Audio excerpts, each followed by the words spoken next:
देखिए, अच्छा last class में आप लोग को ये वाला हम आधा लिख के छोड़ दिए थे, देखिए वहीं से कंटिन्यू करते हैं।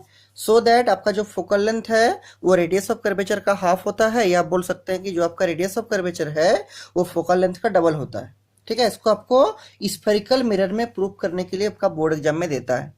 स्फेरिकल में आपका दोनों मिरर आ जाएगा, कनकेव मिरर भी और कन्वेक्स मिरर भी। तो ये हम लोग लास्ट क्लास में लिखे थे केस 1 में कनकेव मिरर में, हम कनकेव मिरर में इसको प्रूव करते हैं। तो लिखिए केस नंबर 1 में कनकेव मिरर, और इस कनकेव मिरर का डायग्राम को भी बनाए थे, इसको बनाइए डायग्राम को जल्दी से। अब देखिए, इसको प्रूव करने के लिए आपको पहले रे डायग्राम प्लॉट करना पड़ेगा। रे डायग्राम कैसे प्लॉट कीजिएगा, उसके लिए आपको सेंटर ऑफ कर्वेचर चाहिए, उसके लिए आपको रेडियस ऑफ कर्वेचर चाहिए, उसके लिए आपको फोकल लेंथ चाहिए। तो ये जो स्फेरिकल मिरर है इसका जो सेंटर होगा, मान लीजिए वो सेंटर आपका यहाँ पर कहीं पर है, so this point is called your क्या, सेंटर ऑफ कर्वेचर। और सी और पी का, सेंटर ऑफ कर्वेचर और पोल का जो मिडिल पॉइंट है, मान लीजिए यहाँ पर है, ये आपका हो जाएगा क्या, फोकस या प्रिंसिपल फोकस बोल सकते हैं। अब देखिए, आप लोग को हम समझाए पहले कि अगर आपका कोई भी रे ऑफ लाइट, अगर आपका कोई भी ray of light principal axis का पैरेलल आता है, जैसे ये मान लीजिए आपका कोई रे ऑफ लाइट, जैसे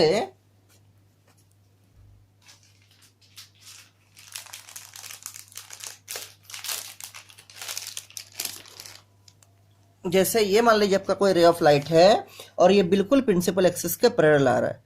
तो जब भी कोई लाइट प्रिंसिपल एक्सिस के पैरेलल आता है तो कहां से पास करेगा, वो आपका हमेशा फोकस से पास करेगा। तो देखिए फोकस से कुछ इस टाइप से पास करेगा, ऐसे करके। ठीक है, ये आपका इंसिडेंट रे है और ये आपका क्या है, this is your reflected ray of light. और आप लोग को हम एक चीज और समझाए थे कि कोई भी स्फेरिकल मिरर में अगर आपको नॉर्मल ड्रॉ करना है तो आपको सेंटर ऑफ कर्वेचर से अब जो भी लाइन मिलाइएगा मिरर का सरफेस में तो वो आपका नॉर्मल हो जाएगा। तो ये हो गया आपका इंसिडेंट रे, ये हो गया आपका पॉइंट ऑफ इंसिडेंस, इसके ऊपर डालिए नॉर्मल, तो नॉर्मल आपको कुछ इस टाइप से देखने को मिलेगा। ये सेंटर ऑफ कर्वेचर हो गया, डॉटेड से दिखाइए इसको, और ये हो गया क्या, उसके ऊपर का नॉर्मल,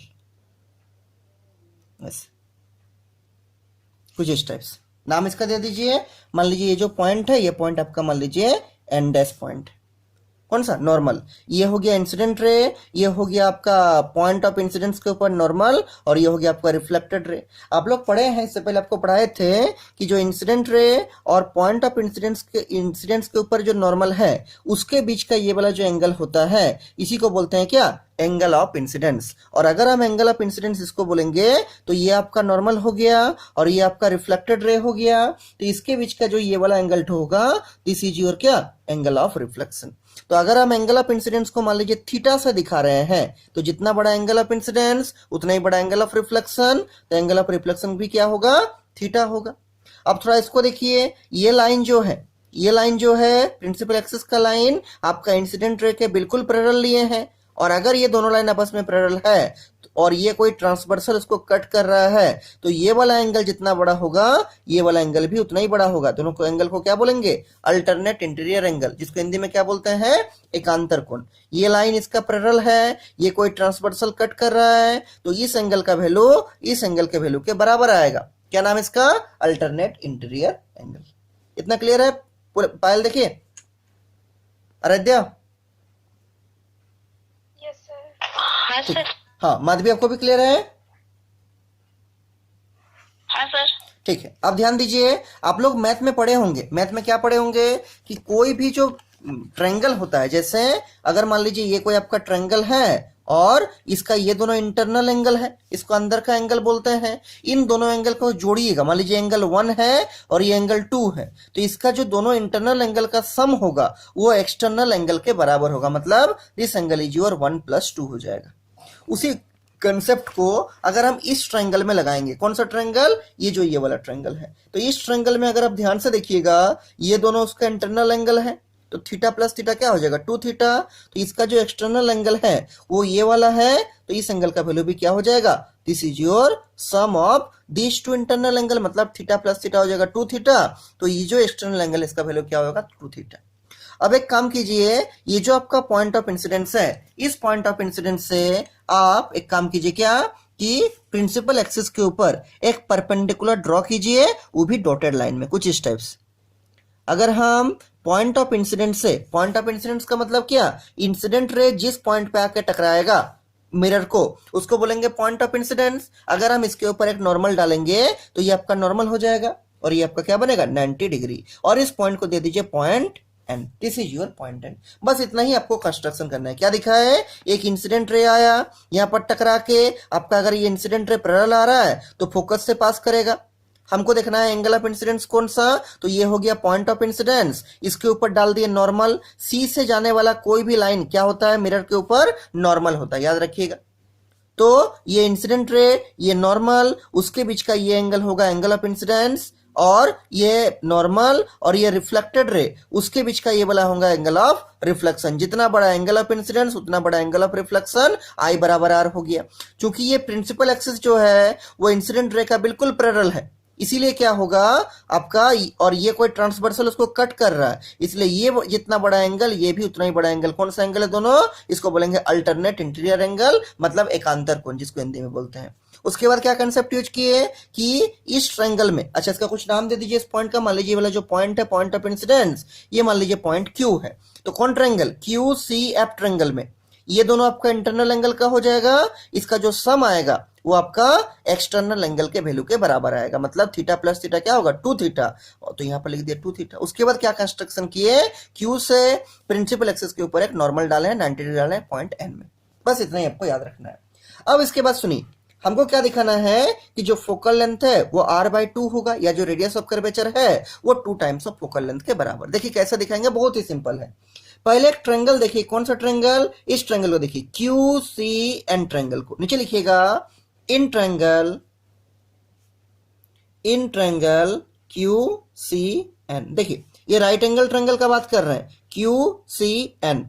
इसमें अगर आप देखिएगा ध्यान से तो ये वाला एंगल थीटा है, तो ये अगर ये एंगल थीटा है और ये एंगल अगर 90 डिग्री है, ये वाला बड़ा बड़ा ट्रायंगल का बात कर रहे हैं, तो इसमें आप tan थीटा अप्लाई कर सकते हैं। तो जल्दी से हमको बोलिए, इसमें अगर हम tan थीटा अप्लाई करेंगे तो tan थीटा किसके बराबर होगा ना, tan थीटा होता है परपेंडिकुलर बटे बेस। तो for this angle theta this is your perpendicular and this is your base, तो होगा QN बटे NC, दिस इज QN बटे क्या हो जाएगा NC हो जाएगा। This is our equation number 1। उसी तरह से अगर हम इस ट्रायंगल में देखेंगे, कौन सा ट्रायंगल, ये जो छोटा वाला ट्रायंगल जिसका एंगल 2 थीटा है, QFN वाला ट्रायंगल में, इसमें भी अगर हम tan अप्लाई करेंगे तो ये परपेंडिकुलर बटे बेस, लेकिन ये थीटा नहीं है, क्या है 2 थीटा। तो नीचे लिखिए ऑल्सो इन ट्रायंगल, कौन सा QFN, क्या अप्लाई कर रहे हैं tan ऑफ थीटा, लेकिन थीटा का जगह हम लोग का 2 थीटा है, तो लिखेंगे tan ऑफ 2 थीटा, और इसमें कोई चेंज नहीं होगा। tan क्या होता है परपेंडिकुलर बटे बेस, तो इसका भी परपेंडिकुलर आपका Q1 है और इसका भी बेस क्या है आपका NF है। दिस इज योर NF लिखिए या FN लिखिए, बात आपका बराबर है। इसको आप कर दीजिए इक्वेशन नंबर 2। अब एक काम कीजिए, इक्वेशन 1 को इक्वेशन 2 से आप डिवाइड कर दीजिए। नीचे लिखिए डिवाइडिंग, ऐसा क्यों कर रहे हैं, प्रूफ करने के लिए, ठीक है।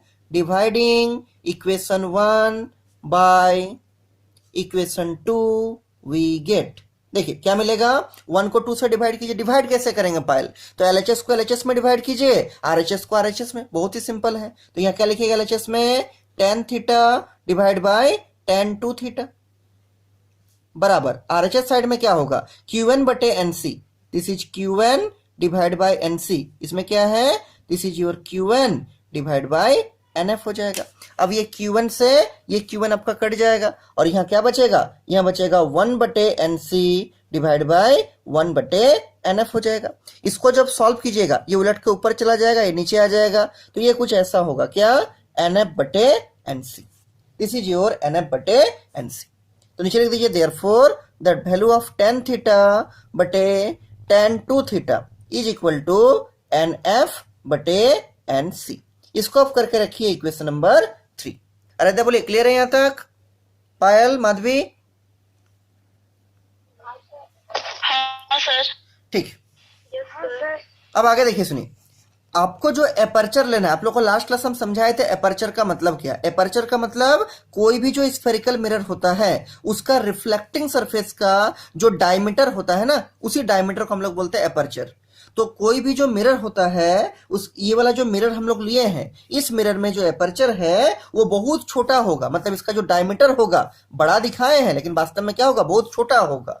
और छोटा एपर्चर के लिए, छोटा डायमीटर के लिए हम लोग बोल सकते हैं क्या, कि अगर आपका छोटा डायमीटर लीजिएगा तो जो थीटा का वैल्यू होगा बहुत छोटा होगा। थीटा का वैल्यू क्या होगा, बहुत छोटा होगा। और एक चीज क्या होगा, अगर छोटा एपर्चर का बात कीजिएगा तो पहला आपका थीटा का एंगल जो आएगा वैल्यू बहुत छोटा होगा। दूसरा, छोटा एपर्चर के लिए ही ये वाला जो पॉइंट एन है और जो पॉइंट पी है, ये दोनों पॉइंट बहुत सामने सामने होगा, मतलब को इंसिडेंट कर जाएगा, एक ही जगह मिल जाएगा। मतलब आप एनएफ का बात कीजिए या पीएफ का बात कीजिए, आपका बात बराबर है। मतलब आप एनसी का बात कीजिए या पीसी का बात कीजिए, आपका लगभग बराबर होगा। क्यों? क्योंकि एपर्चर बहुत छोटा है और छोटा एपर्चर के लिए एंगल का वैल्यू बहुत छोटा हो जाएगा, और छोटा एंगल के लिए आपका एन पॉइंट और पी पॉइंट लगभग एक ही जगह पर होगा, लगभग कोइंसिडेंट कर जाएगा। इसलिए एनएफ बोलिए या पीएफ बोलिए एक ही मतलब है, एनसी बोलिए या पीसी बोलिए एक ही मतलब है। और एक चीज सुनिए क्या है, सुनिए फाइल, और एक चीज ये है कि जब आपका एंगल छोटा होगा तो क्या होगा, जैसे अगर हम आपको पूछेंगे छोटा एंगल जैसे tan ऑफ 0 डिग्री, जल्दी हमको बोलिए तो tan 0 डिग्री का वैल्यू कितना होता है, आंसर है 0। मतलब जब एंगल छोटा होगा तो इस पूरे tan का जो रिजल्ट है वो उसके एंगल के वैल्यू के बराबर आएगा। तो हम बोल सकते हैं कि छोटा एंगल के लिए क्या होगा, tan थीटा का वैल्यू लगभग थीटा के वैल्यू के बराबर आएगा, क्योंकि यहाँ पर जो रहता है यह रिजल्ट में भी वही आता है। लेकिन ये कब होगा, जब एंगल आपका बहुत छोटा रहेगा। तो नीचे इसको लिखते हैं, यहाँ पर देखिए नीचे लिखिएगा, since the aperture is very small, therefore जो आपका tan थीटा होगा it is nearly equal to theta, और उसी तरह से जो आपका tan 2 थीटा होगा this is also nearly equal to क्या, 2 थीटा। मतलब यहाँ जो रहता है छोटा एंगल में वो रिजल्ट में आ जाता है, यहाँ जो रहता है वो रिजल्ट में आ जाता है। ठीक है, अगला एक चीज और सुनिए, आपको जो बोले कि अगर एपर्चर छोटा है तो आपका एन पॉइंट और P point very close to each other होगा, तो आपका जो दो डिस्टेंस चाहिए, एक एनएफ चाहिए और एक एनसी चाहिए, तो हम एनएफ के बदले पीएफ भी लिख सकते हैं, और ये जो एनसी है, ये जो एन से लेके सी का डिस्टेंस है उसके जगह पर हम पीसी भी लिख सकते हैं, क्योंकि छोटा एपर्चर के लिए एन और पी पॉइंट क्या होगा, very close to each other हो जाएगा। तो इसी के नीचे लिख दीजिए उसको भी, क्या लिखिएगा, फाइल समझ पा रहे हैं ना। इसी के नीचे लिखिए कि also NF is equal to PF and NC is equal to क्या, पीसी। वही लिखिए कि जो आपका एनएफ है वो पीएफ के बराबर हो जाएगा, और जो आपका एनसी है वो पीसी के वैल्यू के बराबर हो जाएगा। अरे देख क्लियर है माधवी, देखिए। हाँ सर। अब सुनिए, ये जो नीचे 4 चीज लिखे, 1 2 और यहाँ 2, पीछे में 3 और 1 4, ये चारों चीज को हम लोग क्या करेंगे, इक्वेशन 3 में पुट करेंगे। तो नीचे लिखिए, using equation 3 we can write, या ऐसा लिखिए, hence equation 3 becomes, hence equation 3 become. देखिए इक्वेशन 3 को ध्यान से देखिए, इक्वेशन 3 का एलएचएस में क्या है, tan थीटा बटे tan 2 थीटा। तो tan थीटा का जगह थीटा रख देंगे, tan 2 थीटा का जगह 2 थीटा रख देंगे, तो ये क्या बन जाएगा, ये कुछ इस टाइप से बनेगा, क्या, थीटा बटे 2 थीटा बराबर। इक्वेशन 3 का आरएचएस में क्या है, देखिए इक्वेशन 3 का आरएचएस में है एनएफ बटे एनसी, और एनएफ और एनसी का वैल्यू क्या है ना, एनएफ का जगह हम पीएफ रख सकते हैं, दिस इज क्या, दिस इज पीएफ, तो यहाँ लिख दीजिए पीएफ, और एनसी का जगह क्या रखिएगा, पीएफ बटे पीसी, चूंकि एनएफ बटे एनसी था इक्वेशन 3 में, उसका जगह पीएफ बटे पीसी रख दी, कोई दिक्कत नहीं है। अब सुनिए, ये जो थीटा है थीटा से कट जाएगा और आपका रिजल्ट मिलेगा 1/2 बराबर पीएफ बटे क्या, पीसी। अब थोड़ा डायग्राम को ध्यान से देखते हैं और पीएफ और पीसी का वैल्यू को निकालते हैं, क्या होना चाहिए। तो नीचे लिखिए, फ्रॉम द डायग्राम, और ये जो ऊपर का इक्वेशन आया इसको कोई एक इक्वेशन कर दीजिए, 3 तक हो चुका था, this is suppose to be our क्या, इक्वेशन नंबर 4। अब जल्दी देखिए डायग्राम में कि पीएफ कितना होगा और पीसी कितना होगा। ध्यान से देखिए पहले पीएफ को, पीएफ का मतलब क्या है, सुनिए ध्यान, पीएफ का मतलब है पोल से लेके फोकस का दूरी, और आप लोग सबको मालूम है कि अगर हम पोल से फोकस का डिस्टेंस नापेंगे तो कोई भी डिस्टेंस पोल से नापना पड़ेगा, आपको न्यू कार्टेशियन साइन कन्वेंशन में सिखाए थे। पॉजिटिव नेगेटिव कहाँ क्या होगा, तो अगर हम पोल से फोकस तक नापेंगे तो हमको ऐसे पोल से फोकस तक चलना पड़ेगा ऐसे करके, तब ये निकलेगा क्या, focal length. The distance between pole to focus is called as focal length. और रे ऑफ लाइट आपका लेफ्ट से राइट आ रहा है और हम लोग जा रहे हैं राइट से लेफ्ट, इसलिए फोकल लेंथ क्या होगा, नेगेटिव। ऐसे भी आप सोच सकते हैं कि कनकेव है इसलिए फोकल लेंथ क्या होगा, नेगेटिव। इसका मतलब जो पी एफ है उसका जगह हम क्या लिख देंगे, माइनस ऑफ एफ। क्या लिखेंगे, this is minus of focal length small F. Minus क्यों हो गया, क्योंकि ये इंसिडेंट रे के अपोजिट हम लोग चल रहे फोकल लेंथ निकालने के लिए। उसी तरह से जो आपका पीसी है, डायग्राम में देखिए पीसी किसके बराबर होगा, तो ये रहा पी और ये रहा सी। तो हमको पोल से सेंटर के बीच में चलना है, पोल से सेंटर तक चलना है, तो हमको ऐसे चलना पड़ेगा कुछ इस टाइप से। और चलना क्योंकि पोल से ही है तो ऐसे चलना पड़ेगा। और इस डिस्टेंस को बोलते हैं रेडियस ऑफ कर्वेचर आर। लेकिन ये भी इंसिडेंट रे के अपोजिट हम लोग नाप रहे हैं, इसलिए ये आर डिस्टेंस भी किसमें आएगा, नेगेटिव में। मतलब जो पीसी है वो क्या हो जाएगा, माइनस ऑफ आर हो जाएगा। क्या हो जाएगा, this is your minus of R. अब कुछ भी नहीं करना है, इन दोनों वैल्यू को इक्वेशन 4 में डाल दीजिए। नीचे लिखिए, using these values in equation 4 we can write, using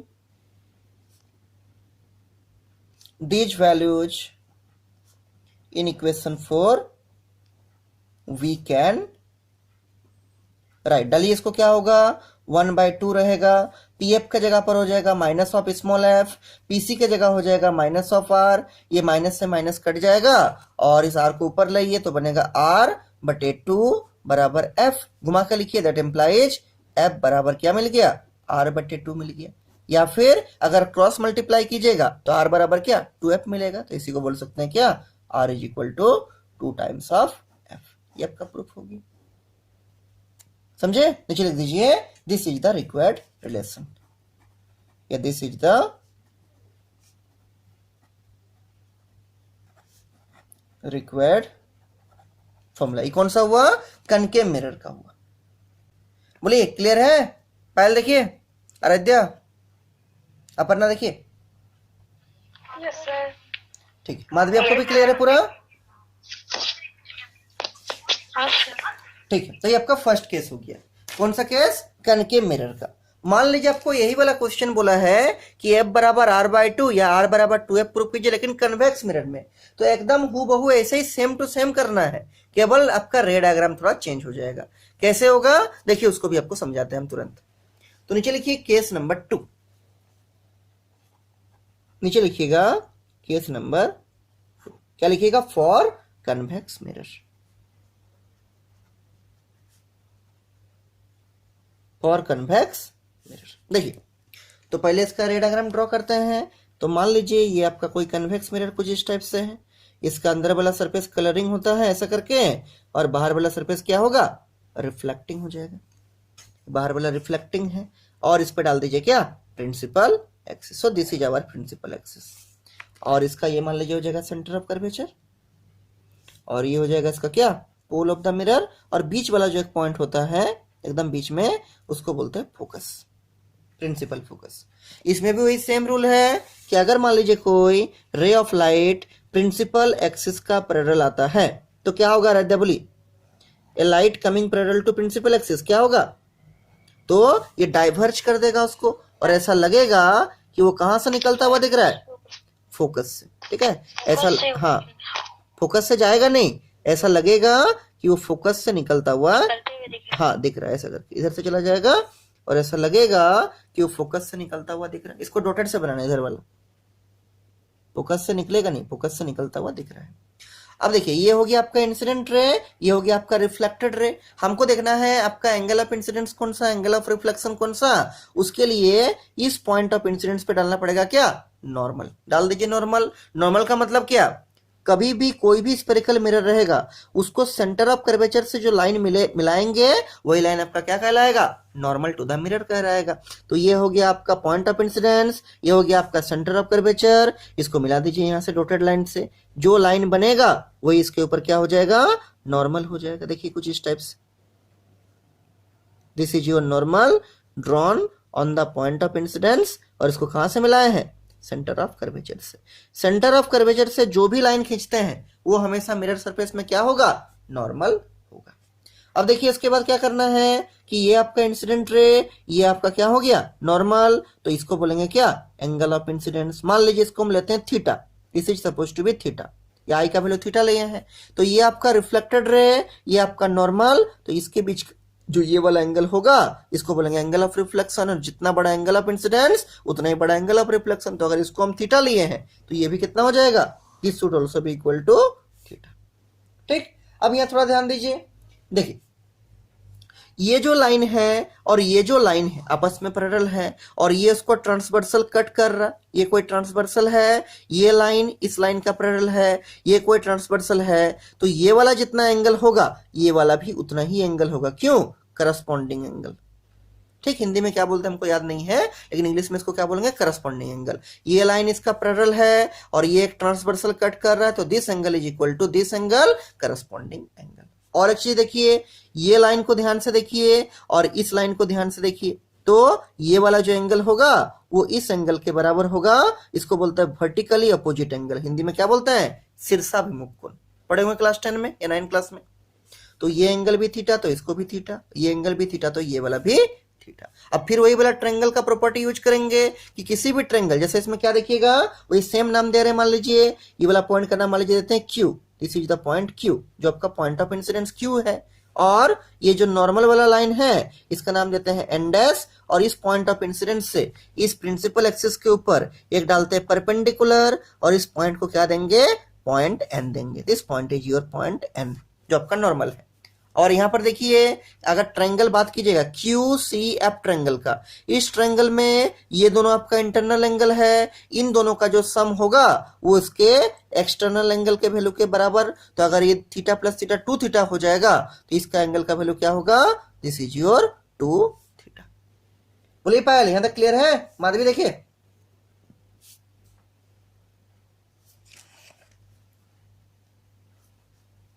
अरे क्लियर है यहां तक? हाँ सर।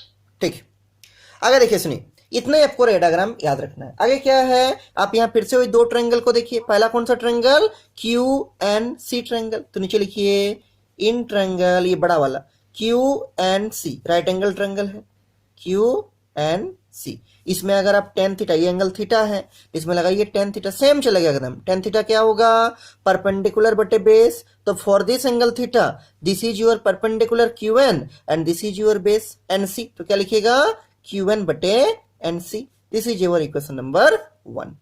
उसी तरह से अगर आप इस छोटा वाला राइट एंगल ट्रायंगल में देखिएगा, QNF वाला में, इन ट्रायंगल QNF, ये छोटा वाला ट्रायंगल, इसमें अगर आप tan थीटा लगाइएगा, लेकिन यहाँ पर थीटा नहीं है, क्या है, 2 थीटा है, तो क्या लिखिएगा, tan 2 थीटा। तो वही सेम होगा, क्या, tan होता है परपेंडिकुलर बटे बेस, तो for this angle 2 theta this is your perpendicular and this is your base, तो क्या होगा, QN बटे NF, दिस इज QN बटे NF हो जाएगा। This is equation number 2। अब वही सेम काम करना है, क्या, डिवाइड करना है, तो नीचे लिखिए डिवाइडिंग इक्वेशन 1/2, 1 को 2 से डिवाइड कर रहे हैं, dividing equation 1 by equation 2 we get. देखिए क्या मिलेगा, डिवाइड करने का तरीका क्या है, LHS को LHS में डिवाइड कीजिए और RHS को RHS में, तो इसका RHS क्या है, QN बटे NC, इसका RHS क्या है, QN बटे NF, डिवाइड कर दीजिए।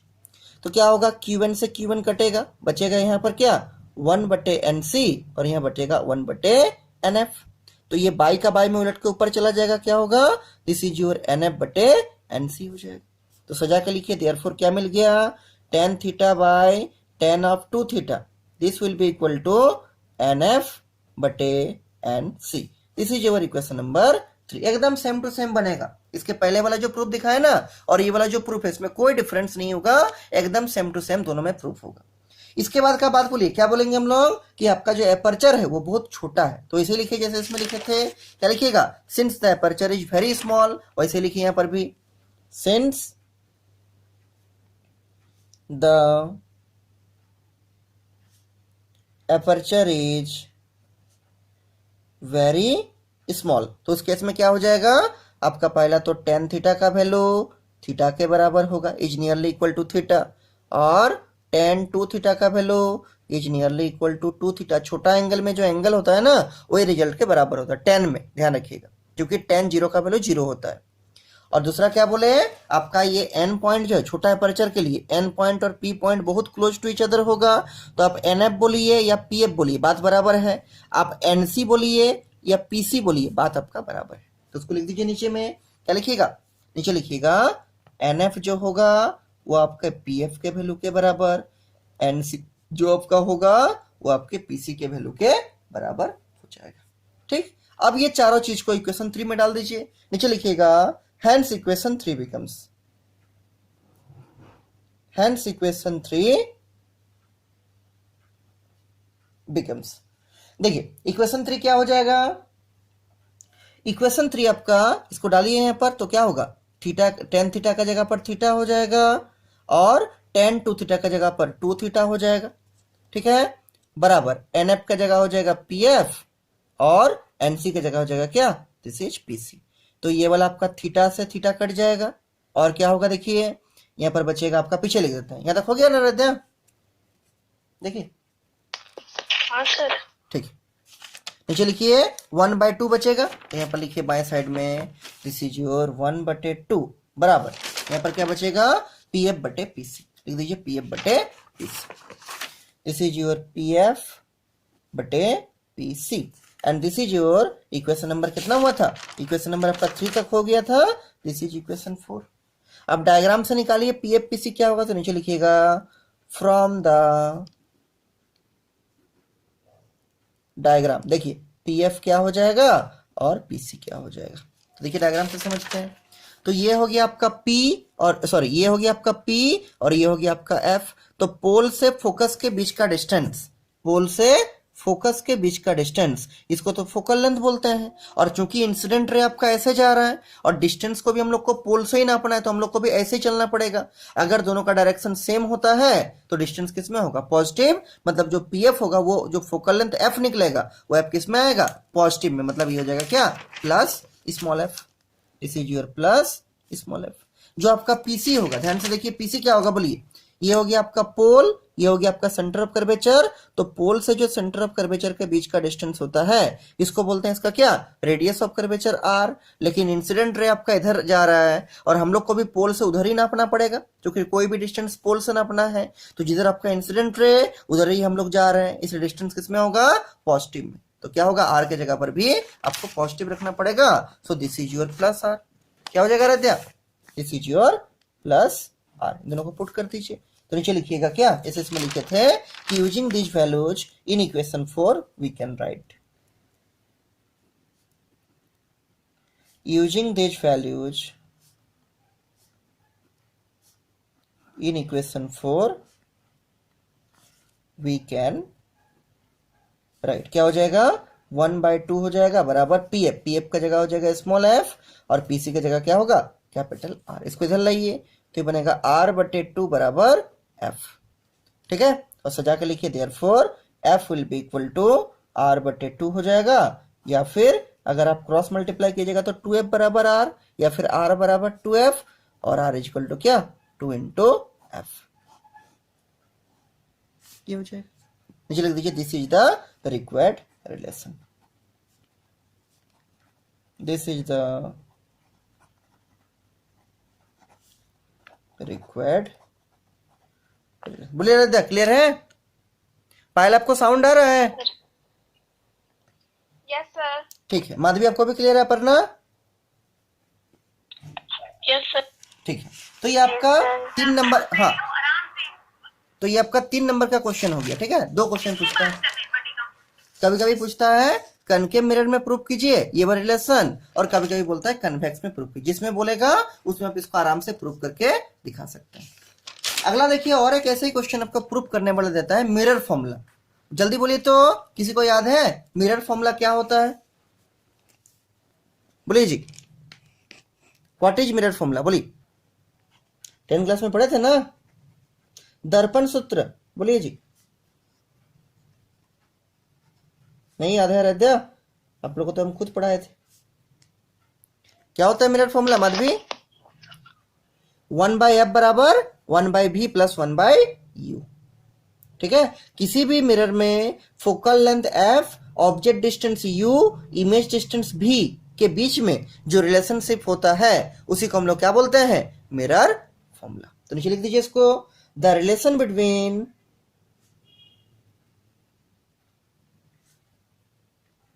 Relation between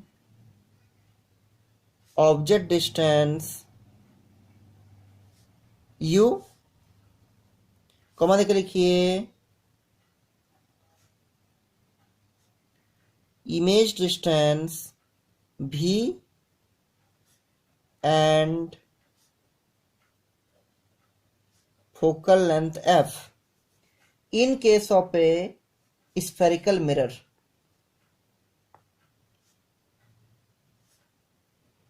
In case of a spherical mirror is called mirror formula. नीचे लिखिएगा अकॉर्डिंग टू मिरर फॉर्मूला, इसको प्रूव करना है एक्चुअली आपको, ठीक है। अकॉर्डिंग टू मिरर फॉर्मूला क्या होता है, जो आपका 1/f होता है वो आपका 1/v प्लस 1/u के वैल्यू के बराबर होता है। यहाँ पर f का मतलब फोकल लेंथ, v का मतलब इमेज डिस्टेंस, u का मतलब क्या, ऑब्जेक्ट डिस्टेंस। इसको आपको प्रूव करना पड़ेगा कनकेव मिरर के लिए भी और कन्वेक्स मिरर के लिए भी, ठीक है। नीचे पहले क्वेश्चन लिखिए इस टाइप से, 3 नंबर में पूछता है क्वेश्चन ये भी। लिखिएगा, आराध्या क्लियर है ना पूरा, इसको याद रखना है, 10 में भी पढ़ाए थे ये वाला, ठीक है। हाँ, इसका प्रूफ नहीं पढ़ाए थे क्योंकि प्रूफ 10 में नहीं था, लेकिन अभी इसको प्रूफ पढ़ना है। माधवी आप लोग इसका प्रूफ पढ़े हैं, जानकी यस सर। पढ़े हैं? जानकी आपको साउंड आ रहा है ना? देखिए, तो इसका प्रूफ देखिए, आप समझाते कैसे होगा। लिखिए नीचे में प्रूफ ऑफ मिरर फॉर्मूला, ऐसा लिखिएगा heading, proof of mirror formula, ठीक है। अच्छा, इसका जो प्रूफ करेंगे ये दोनों ही मिरर के लिए करेंगे, कनकेव के लिए भी और कन्वेक्स के लिए भी। और कनकेव में चूंकि 2 टाइप का इमेज बनता है, रियल भी वर्चुअल भी, दोनों इमेज के लिए सेपरेट करेंगे। और कन्वेक्स मिरर तो हमेशा वर्चुअल इमेज ही बनाता है, तो कन्वेक्स मिरर में सिर्फ वर्चुअल के लिए ही प्रूफ करेंगे। तो यहां पर लिखिएगा केस नंबर 1, लिखिएगा for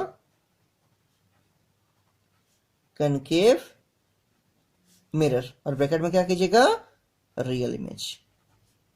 real image, concave mirror जब रियल इमेज फॉर्म करेगा उस टाइम में आप मिरर फॉर्मूला को कैसे प्रूव कीजिएगा। आराध्या यहां तक पूरा क्लियर है ना? देखिए सब कोई, हाँ सर। ठीक है।